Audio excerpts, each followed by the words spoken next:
Pemirsa, 1,3 juta tenaga kesehatan dan 195.000 petugas pelayanan publik sudah mulai menerima SMS vaksinasi COVID-19 tahap pertama. Vaksinasi akan dilakukan pada pertengahan Januari yang diberikan sebanyak 2 dosis selama 14 hari.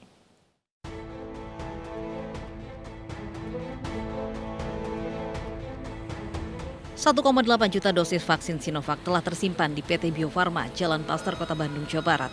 Rencananya vaksin gelombang kedua ini akan menjalani tes sebelum digunakan untuk vaksinasi pada masyarakat.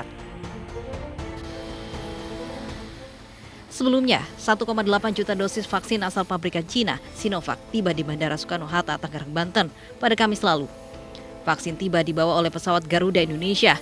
Datangnya vaksin gelombang kedua ini menggenapi total 3 juta dosis vaksin Sinovac yang dikirim ke Indonesia. Dan hari ini kita menyaksikan bersama datangnya batch kedua dari vaksin Sinovac ke Indonesia. Insya Allah dengan doa seluruh rakyat Indonesia, kami harapkan sebelum rakyat Indonesia kembali masuk bekerja di bulan Januari, insya Allah vaksin ini sudah bisa kita distribusikan ke 34 provinsi Indonesia untuk kita bisa mulai program vaksinasi ya.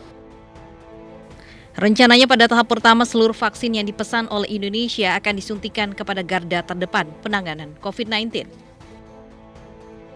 Calon penerima vaksin COVID-19 tahap pertama bisa mengecek di web pedulilindungi.id dengan memasukkan nomor identitas penduduk, kemudian memasukkan kode Renew Capta. Dan akan muncul informasi apakah termasuk pada calon penerima vaksinasi tahap pertama atau tidak. Bagi tenaga kesehatan yang belum termasuk mendapat vaksinasi COVID-19, gratis pada periode ini bisa juga melengkapi data diri dan dilengkapi dengan surat keterangan tenaga kesehatan yang dikirim ke email vaksin@pedulilindungi.id. Jika sudah terdaftar sebagai penerima vaksin, calon penerima vaksin dapat melakukan registrasi ulang di aplikasi Peduli Lindungi atau web pedulilindungi.id. Kemudian akan diarahkan untuk melakukan panggilan ke bintang 119 pagar.